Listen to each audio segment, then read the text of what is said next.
Phom lên một tô cần chả muối ban khom prưng rô dạng kháng còn rồng pong ọt prực pha prây phnom đại nút bắt na chia phom lên một tô ô rồng mỏ rồi bỏ phù phiếp đai mông côn phơi rồi bỏ quát khom chùm nạ phốc tôi thua ca rong chát phần phóm tôm rom tê tinh bàn ở quát tục đực chi dùng một đạn trong cá brụ thá cốt cha na đai tổ hỡi bờ nở lơ đực đạ quang tiết bà chỉ hot khăng mình khán nẹ phọc trường phnom cứ run nơ robot thưa phai trong cá đi hỡi bờ mình khóm mình dạp cái ta thưa mà địch lợi ở cửu pha ban ruột bị phiệp cò lồng bạn đi bán miền ấy đây trong ca trong rìa trường phnom đã đom nằm ở vậy có đâu bàn lò đá hồi tại bù cải thai mở máu đã trí hơi chi tu tứ cứ kết thua trong ca nút miền đông nam trong rọc nía nẹt khla cái đầm phái nẹt khla cái đầm cối nẹt khla cái đầm đốm hơi còn miền nẹt khla có cái đầm đầm chế rư có ông pớ từ tam chùm niên ní ca đầm đô rồi bỏ luôn phần bần nẹt trên nẹt một tì ní tùm bốn bản nát chỉ chấp arom tân nâng trong ca chế mũi đại miền tùm hôm thùng chiến kế mơ phân để đạch con tùy phê mình đừng tha promในtrong mặt hàng tiền nút cứ phốt đo trầm na nô tế cònแต่đừng tha trong can ní cứ chọp nâng phâu thùngក្នុងភូមិហើយគេបានធ្វើផ្លូវតូចមួយត្រង់ចូលទៅក្នុងចំការនោះហើយម្ចាស់ចំការនោះគឺចិត្តល្អខ្លាំងណាស់គាត់មិនដែលបិទផ្លូវនោះទេក៏ព្រោះតែម្ចាស់ចំការគឺគេទុកផ្លូវឲ្យអ្នកភូមិចូលមកដងទឹកចេញពីហ្វ្រាស់ដែលគាត់បានជីកយ៉ាងធំមួយនៅtrongម្ខាងនៃចំការនោះពីមុនអ្នកភូមិគឺមានការខ្វះខាតទឹកប្រើប្រាស់ប្រចាំថ្ងៃជាខ្លាំងព្រោះអីมันមានទីផ្ទុកទឹកឲ្យដល់ខួបប្រាំងវស្សានោះទេ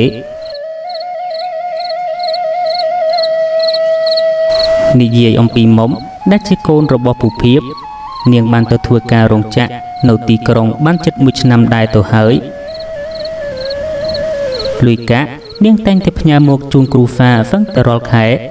ដើម្បីឲ្យពូភៀបដោះស្រាយជីវភាពគ្រូហ្វាឬក៏ទិញថ្នាំទិញជីមើលថែដំណាំក្នុងចម្ការ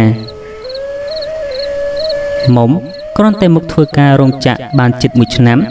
នាងគឺប្រែសម្បុរប្លែកស្រស់ស្អាតជាខ្លាំងហ្វមតែនាងមកនៅក្រុងចេះរបៀបស្លៀកពាក់បែបស៊ីវិល័យនិងតុបតែងខ្លួនដោយអ៊ុតហ្វក់ត្រង់ថែមទៀតនោះកំឡោះក្នុងភូមិទន្ទឹងរងចាំឲ្យតែមានបុណ្យព្រោះច្បាស់ជាមុំនាងមកលេងស្រុក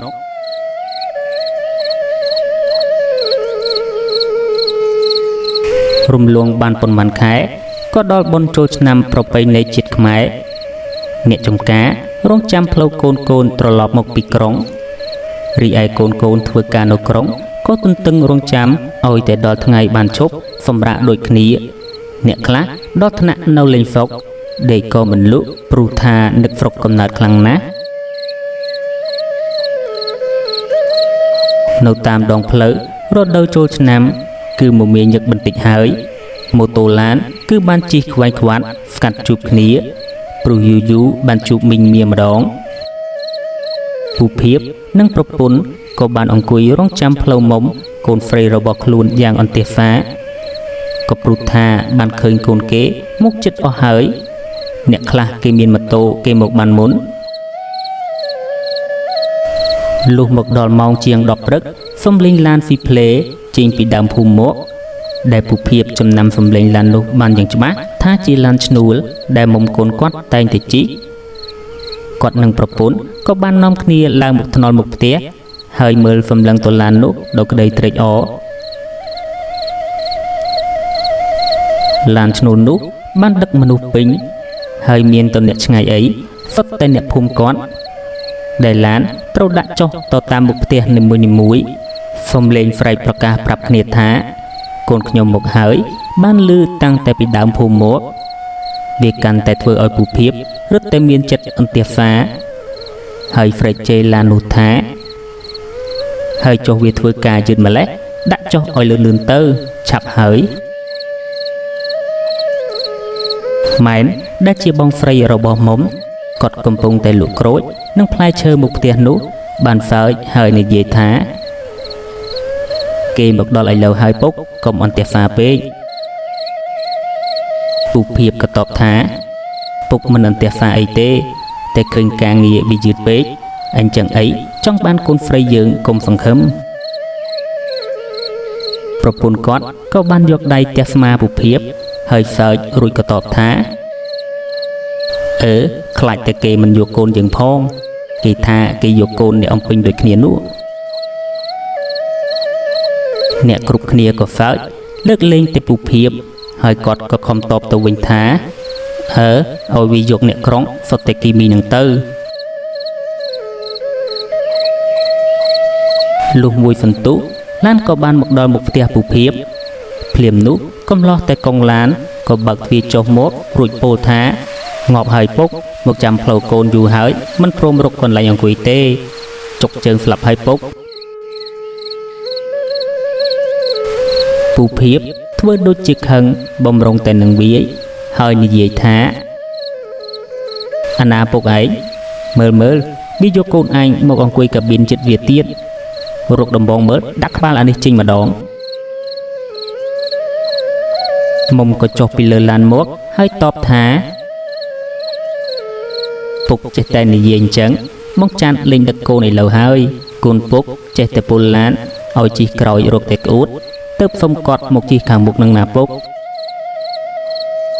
មុំក៏យកលុយ 10000 រៀលហុចទៅឲ្យបងចាន់ដែលជាតែកងឡាននោះជាថ្លៃជិះឡានហើយក៏បានបណ្ដាពុកនិងម៉ែព្រមទាំងបងស្រីចូលទៅក្នុងផ្ទះដោយនាងមានវ៉ាលីខោអាវរបស់នាងមួយនិងថងច្រកនំប៉័ងធំមួយចាន់គេបានឈរមើលពីក្រោយហើយក៏ស្រែកហ្វូមុំថាម៉ាម៉ាហើយទៅវិញថ្ងៃណាបងមកយកឮដូចនេះពុកភាពគឺថាចាន់ញ៉ែកូនស្រីគាត់ក៏រត់ទៅទាញដំបងឯចាន់សើចហើយក៏រត់ចូលឡានយ៉ាងលឿនហើយស្រែកមកឌឺដាក់ពុកភាពថាពុកតែហ៊ានចូលមកកូនបុកហើយណាពុកភាពក៏តបទាំងខឹងថាយើហៅអញពុកទៀតរួចក៏ធ្វើកាយវិការបំរុងនឹងចោលដំបងទៅហើយចាន់ក៏ចាប់បោឡានទៅមុខដោយធ្វើដៃបាយមកកាន់មុំអ្នកទាំងអស់គ្នាសើចបិទមាត់មិនចិត្តទេមុំក៏គ្រាដៃពុកភាពហើយនិយាយថាពុកទៅប្រកាន់នឹងបងចាន់ធ្វើអីពុកតែកងឡានគេបានសម្ដីចឹងឲ្យពុកបើមិនអញ្ចឹងនរណាចូលចិត្តជិះឡានគាត់ទៀតគ្រាន់តែមុំនាងមកដល់ផ្ទះភ្លាមក៏ចាប់ចម្លែកផ្លេតចរាចរមកផ្ទះពុកភាពក៏ចាប់មានការមមាញឹកជាងមុនអ្នកដែលចូលមកទិញផ្លែឈើបងស្រីមុំក៏កាន់តែច្រើនមានទាំងកំឡោះក្នុងភូមិរួមទាំងអ្នកឆ្ងាយដែលសឹងតែមិនធ្លាប់ឃើញមុខពីមុនឡើយហើយពួកគេពីងប្អងរកមើលតែមុំនរណាថាមិនចង់ឃើញមុំនោះបើនាងស្អាតរកលេខដាក់គ្មានទៅហើយរៀងតូចស្រលូនដូចមន់ចែសាច់ឈាមសស្រស់ភ្លឺថ្លាជាខ្លាំងសក់ត្រង់ប្រាស្មាសមនឹងអាវយឺតសដៃខ្លីខោកបួយរឹបរៀងយ៉ាងតូចច្រឡឹងនោះមើលទៅពិតជាស្អាតមិនចាញ់នារីទីក្រុងនោះទេក្លិនវិញក្រអូបបក់មុខតាមខ្យល់មកដល់ផ្លូវខាងមុខសំនៀងវិចារពីរោះគូជាទីសណ្ដាប់ជាខ្លាំងបើដំណើរដើរវិញមិនទៅជាទុនភ្លុនពេកទេគឺសមល្មមនឹងកិរិយារបស់នារីសម័យថ្មីរហ័សរហួនមិនស្ពឹកស្រពន់បើមកជួយលោកបងស្រីនាងវិញនិយាយពីថាគេរោមទិញអ្នកខ្លះមិនទិញក៏មកនិយាយលេងជាមួយមុំដែរមុំមានទៅចាញ់សំដីញ៉ែប្រប្រែរបស់កំឡោះទាំងនោះអីសំបីតែមួយម៉ាត់នាងមិនអោយបាត់ផង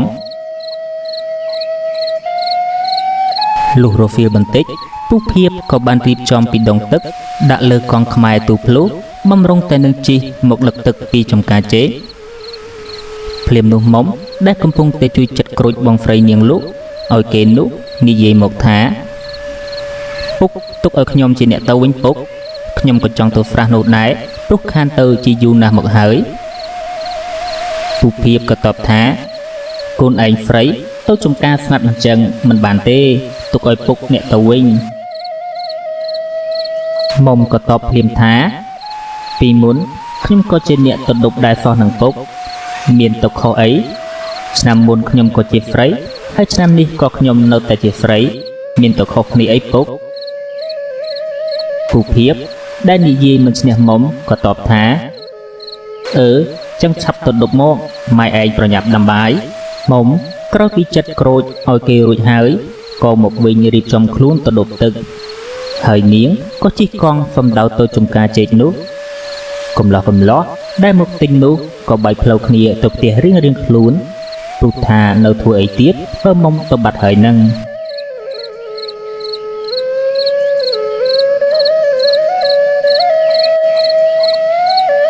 នៅតាមដងផ្លូវចូលទៅក្នុងចំការចេកវាគឺពិតជាមានទេវភាពស្រស់ត្រកាលខ្លាំងណាស់ស្លឹកចេកដុះមកប្របសឹងតែបាំងផុតពន្លឺព្រះអាទិត្យមិនឲ្យចាំងប៉ះមុំសំលេងរៃយំកងរំពងអស់ព្រៃព្រឹក្សាមុំដែលខំកំពុងតែធាក់កងយ៉ាងតឹងខ្មើតក៏ឆ្លៀតច្រៀងចម្រៀងចូលឆ្នាំយ៉ាងល្វើយហាក់ដូចជាគ្មានអ្វីត្រូវខ្វាយខ្វល់ច្រើនឡើយលុះមកដល់ចិត្តស្រះមុំក៏បានប្រទះឃើញអ្នកប្រមឹកមួយក្រុមដែលកំពុងតែផឹកនាមាត់ផ្លូវចូលទៅក្នុងស្រះនោះពួកគេនោះគ្រាដែលបានឃើញមុំជិះកង់ទៅភ្នែកសំឡឹងមើលមិនដាក់ទេមិនមែនមានត្រឹមតែសំផស្សទេសូម្បីតែក្លិនក្រអូបក្នុងខ្លួននាងក៏បានបញ្ចេញមកគួរឲ្យទាក់ទាញដែរហើយពួកគេនោះក៏បាននិយាយបញ្ឆិតបញ្ឈៀងដាក់ទំមុំថាក្លិនផ្កាទីក្រុងក្រអូបណាស់វើយអញដូចជាចង់ក្រេបផ្កានេះដល់ហើយពួកវាក៏សើចរួចក៏មានអ្នកពោលបន្តគ្នាថាអញក៏ចង់សាកដែរវើយមុំនាងហាក់មានអារម្មណ៍ថាមិនស្រួលទេនាងចុះដងទឹកតែងតែក្រឡេកមើលក្រោយជានិច្ចព្រោះខ្លាចពួកប្រមឹកអស់នោះមានបំណងមិនល្អមកលើរូបកាយនាងភ្លាមនោះស្រាប់តែពួកវាក៏បានដើរមករកមុំហើយបាននិយាយបញ្ឆិតបញ្ឈៀងលួងលោមប្រឡោមកាយមកកាន់មុំតែមុំនាងចិត្តខ្លាំងហើយមិនព្រមជាដាច់ខាតហើយប្រមានពួកគេថាបើហ៊ានតែព្រៃផ្ដាស់យើងនឹងស្រែកហៅគេឲ្យមកជួយហើយពួកនោះមើលទៅមិនអាចលួងលោមយកប្រាណមុំបានសមតែពេលបានមកឈរនិយាយជួបមុំផ្ទាល់ឃើញថាមុំពិតជាស្អាតខ្លាំងដូចនេះម្នាក់ចាប់ទុកអារម្មណ៍លេងបានក៏ហក់ទៅចាប់បិទមាត់មុំមិនឲ្យស្រែកហើយអូសចូលទៅក្នុងចំការចេកចុះទៅក្រោយទៀតរហូតដល់ជើងភ្នំហើយពួកគេក៏ចាប់រំលោភមុំទាំងអស់គ្នាបានដោយសម្រេចមុំទំដៃទុនជើងសឹងតែកម្រើកមិនបានស្នាមពួកគេទះកំភ្លៀងនាងមិនឲ្យស្រែកចំក្រឡៅទៅនឹងថ្ពាល់ដល់សរលោងពួកគេបានដាក់នាងនៅលើស្លឹកចេកទាំងអាក្រាតកាយហើយខ្លាចបែកការពួកគេនោះក៏នាំគ្នាយកបង្គោលឈើទល់នឹងដើមចេកនោះមកវាយសម្លាប់មុំរួចក៏រៀបចំកប់នាងជាមួយនឹងកង់ចូលក្នុងដីយ៉ាងជ្រៅនិងបានយកដើមចេកមកដាំពីខាងលើដោយគ្មានឡើយបន្សល់ដានសូម្បីតែបន្តិច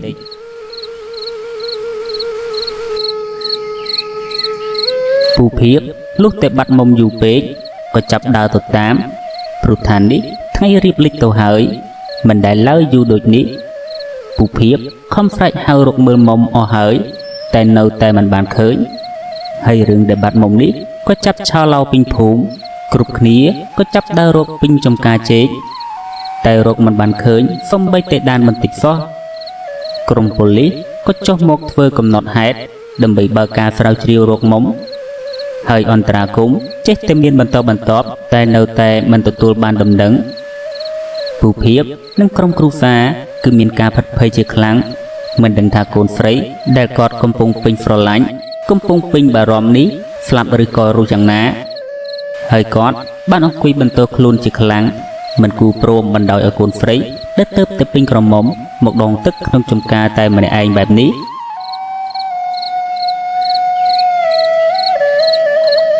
លុះរំលងផុតបាន3ថ្ងៃពិធីបុណ្យចូលឆ្នាំខ្មែរក៏បានចប់អ្នកធ្វើការរោងចក្រទាំងអស់ក៏បានត្រឡប់ទៅវិញអស់ខុសអីតែមុំបាត់ដំណឹងឈឹងលុះល្ងាចបន្តិចមីងស្រីម្នាក់ក៏បានជិះកង់ចូលទៅក្នុងចំការនោះដើម្បីដងទឹកពេលដែលគាត់ជិះចូលនោះ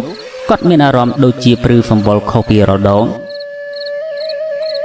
មើលទៅវាមិនតន់ងងឹតទេតែគាត់ទទួលបានអារម្មណ៍ដូចជាគួរឲ្យខ្លាចណាស់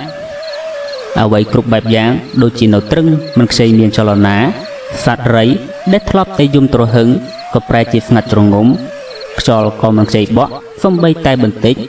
កងដែលគាត់ធ្លាប់ធាក់រាល់ដងក៏ប្រែចាប់ទៅជាតឹងខុសពីធម្មតា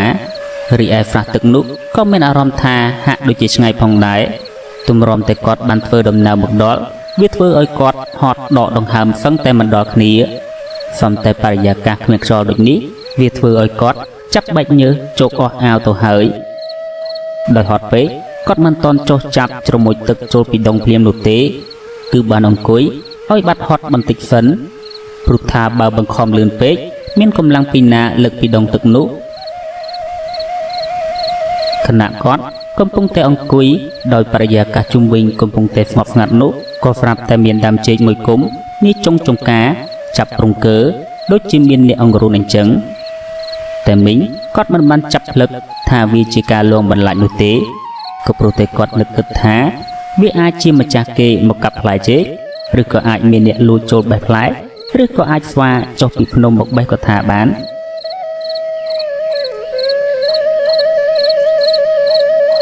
លុះតែបាត់ហត់ហើយគាត់ក៏ចុះមកដងទឹកក្នុងស្រះកំពុងតែខំជ្រមុជគាត់ក៏ស្រាប់ទទួលបានប៉ះទៅនឹងក្លិនអាសោជាខ្លាំងឈូលពីជ្រមុះភ្លាមនោះក៏ស្រាប់តែបានឮដូចជាគេមកដងទឹកដូចគ្នាហើយនៅក្បែរគាត់បង្កើលុះគាត់ក្រឡេកមើលក៏ស្រាប់តែបានឃើញមុំកំពុងតែខំជ្រមុជពីដងចុះមីងគាត់ភាំងស្មារតីចាប់និយាយអ្វីមិនបានភ្លាមនោះមុំក៏ក្រឡេកមកមើលអ្នកមីងដោយមុខនាងប្រឡាក់ក្រវាមស្នាមម្រាមដៃឈាមហូរស្រក់តក់តក់ចុះទៅក្នុងស្រះហើយពោលមកថាមីងអើយមីងជួយយកទឹកឲ្យពុកខ្ញុំផងខ្ញុំទៅផ្ទះលេងបានហើយមីងលុះតែដឹងថាមុំមិនមែនជាមនុស្សទៀតឡើយអ្នកមីងក៏រត់ឆ្លេឆ្លាមិនយកពីដងទឹកមកទេហើយក៏បានធាក់កង់ចេញមកជន់ឆ្នន់ខុសផងត្រូវផងលេងគិតសំខាន់ឲ្យតែមកដល់ភូមិវិញដែលគាត់ខំប្រឹងស្រែកហៅគេឲ្យជួយឡើងស្អកអស់សំឡេងហើយក៏បានមកដល់ផ្ទះពូភៀបទាំងសភាពត្រដាប់ត្រដុះជាខ្លាំងគាត់បានមកអង្គុយលើគ្រែហើយព្យាយាមដកដង្ហើមមួយហើយក៏ចាប់ប្រាប់ទៅកាន់ពូភៀបថាខ្ញុំបានជួបមុំពូភៀបត្រេកអរណាស់ក៏ចាប់បង្ខំអ្នកមីងភ្លាមថាតើមុំគេនៅឯណាប្រាប់ខ្ញុំមកខ្ញុំទៅរកកូនអ្នកមីងក៏ចាប់និយាយបន្តថាតែមុំគេលេងជាមនុស្សទៀតហើយខ្ញុំទៅដងទឹកនាងក៏បានមកដងដែរមុខនាងជាប់ស្នាមដៃយ៉ាងក្រឡៅហើយហូរឈាមមិនឈប់ហើយមុំប្រាប់ខ្ញុំទៀតថាឲ្យខ្ញុំយកទឹកមកផ្ទះផងនាងលេងបានមកផ្ទះហើយខ្ញុំភ័យពេកក៏រត់មកយករួចតែខ្លួនទៅពូភៀបបងស្រីមុំគឺម៉ែននិងម្ដាយរបស់នាងក៏ចាប់រត់សំដៅមកស្រះទឹកនេះដោយមានអ្នកភូមិរត់មកជួយមើលផងដែរតែមិនបានឃើញអ្វីបន្តទៀតនោះទេពួកគាត់ទាំង3ស្រែកទ្រហោយំបោកខ្លួនបោកប្រានស្ដាយស្រណោះកូនស្រីដោយវាយប់ណាស់ដែរទៅហើយអ្នកភូមិក៏ចាប់ពួកគាត់ត្រឡប់មកផ្ទះវិញ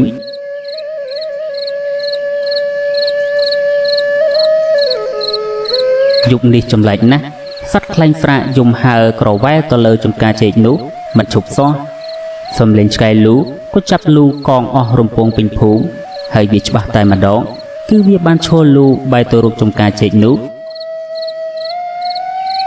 លុះមួយសន្ទុះសំលេងមនុស្សប្រុសមួយក្រុមបានស្រែកចេញពីចំការចេកនោះមកថាជួយផងខ្ញុំខ្លាចហើយអ្នកភូមិក៏ចាប់កាន់ពិលមើលក៏ជួបពួកវាបានរត់ត្រហេបត្រហប់មកដល់មាត់ចំការដោយពួកនោះមានទឹកមុខស្លេកស្លាំងជាខ្លាំងហើយនិយាយទាំងរវើរវាយថាខ្ញុំមិនបានសម្លាប់មុំទេកុំមករកខ្ញុំអីទៅរកអាកបទៅស្ដាប់បានមកដល់នេះអ្នកភូមិក៏ចាប់អារម្មណ៍បានថាប្រហែលជាពួកនេះហើយជាអ្នកសម្លាប់មុំអ្នកភូមិក៏ចាប់ពួកវាតែក្នុងក្រុមនោះมันបានឃើញអាកបឡើយ